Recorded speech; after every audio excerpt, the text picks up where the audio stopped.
A good day, good morning to my fellow Abians. Forgive me for interrupting your activities in your living room or in your bedroom or wherever you may be. My sincere apologies for interrupting your activities. My name is Tim Oguru from Umunochi, Abia State. And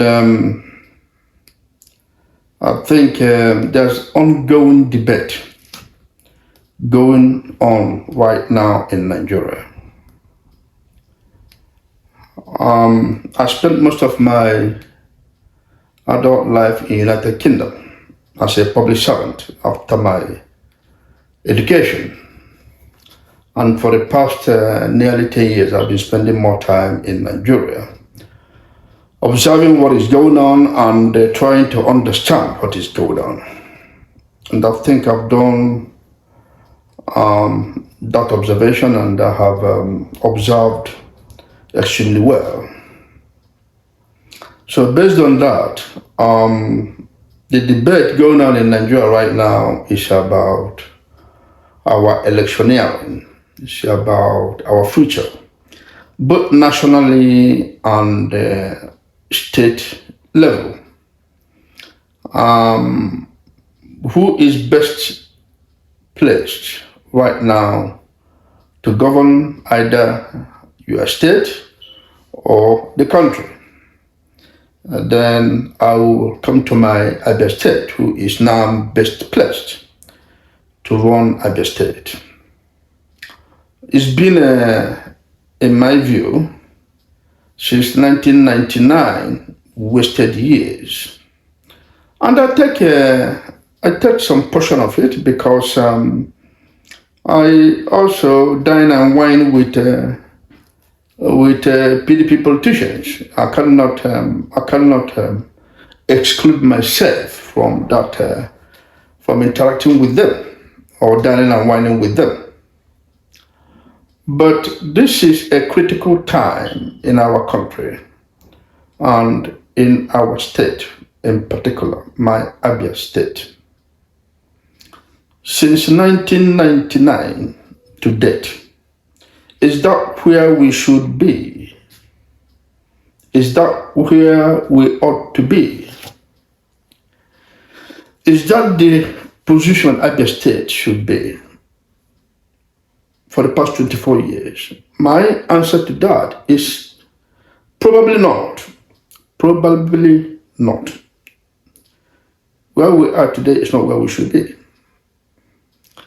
Accumulative mess in public office, irresponsibility in public office, high-level corruption in public office, razzmatazz and jamboree in public office.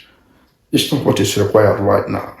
What is required right now is who is well placed to govern Abia State.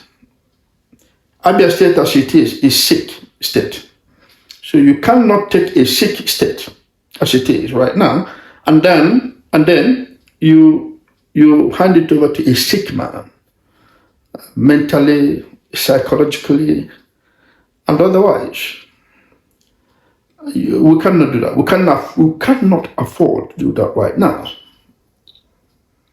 There must be a better way. We must rethink, we must rejig our faculty, we must revisit our thinking and our mistakes and ask ourselves who is best placed, who is best person placed to be our parliamentarian, our governor, and the person's character. Character is the hallmark of public office. Is the hallmark of being a politician. Politics is a noble profession. is a noble calling, and it must be based on your character, capability to do the job, ability to do the job. That's what we, the Abians, right now, the citizens of Abians, women, men, old, young, this is the time to ask ourselves long and hard question. We must this time change the narrative. The power we have to change it is now in our hands. That our vote. Think twice before you cast it to anybody. Think twice before you cast your vote to anybody. That's the power you have now. If you miss this power, if we miss it, we may not be able to blame anyone than ourselves. Look at my state, Abian. Level of infrastructure was zero. Look at our schools, universities, state universities, hospitals, state hospitals, local roads. And somebody will be an executive governor, could not be able to pay salary, could not be able to pay pensioners. If by any chance he manages to pay for 2 months, people will be clapping for him. He has done wonderfully well. Right, this is what the first point of that's what he should be doing. If governors go around doing what they should be doing, we must not be clapping for them. That's their duty in the first instance. When they go around building roads, no. When they go around doing the hospital, we mustn't be clapping for them. When they go around renovating the schools, we mustn't be clapping for them. When they're paying pensioners, we must not be clapping for them. When they're paying salaries, we must not be clapping for them. That's what they ought to be doing in the first instance. It's only when you do over and above your duty, then you may get some accolade. You may get some clapping from the public. Not when you are doing the basics, what you should be doing, and then you expect people to be clapping for you. No, no, no. So my people of Abian, this is the time to display our faculty, to think twice before we can cast our vote. There's no any other way. There's no any other way. Our future, our children's future, grandchildren's future is now in our hands. This is the time to hijack it using your voter's card. We have no one else to blame but ourselves. If we misuse our vote this time, the responsibilities will lie on us. The blame will lie on us. So this is the time for us to think twice before we can cast our vote. It has been 24 wasted years. Do we continuously try somebody or a group of individuals that have failed? No, it doesn't make sense. If you ask me, it does not make sense. If you try something once, it hasn't worked. For God's sake, if we continuously try this gangsters, gang of people who have hijacked our state, if we continuously try them, it will be us to be blamed, not them anymore. They have not done nothing for the past 24 years.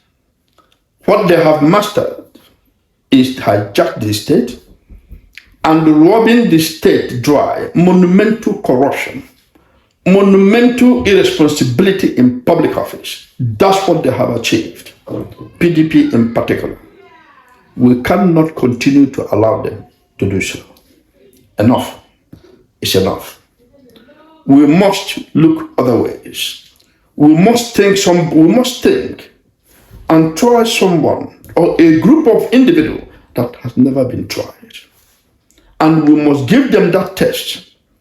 And we must get result based on ability, capability, skill to do the job. And what have you done in your previous life that will make you to convince me and the others or Abians to have confidence in you to occupy the public office in which you are vying for. I say this, and I say it very loudly. This is a debate, ongoing debate. This is an ongoing debate. And hopefully, some of us are going to be part of this debate. Some of us will be part of this debate. So this is just beginning. Probably, I'm sure, probably, I suspect probably you will be seeing more of us in this ongoing debate. Thank you so much. And once more, I apologize for bumping into your living rooms or your bedrooms, or if I have interrupted your activities, my sincere apologies once more. Thank you so much, and hopefully we'll catch up again. Thank you.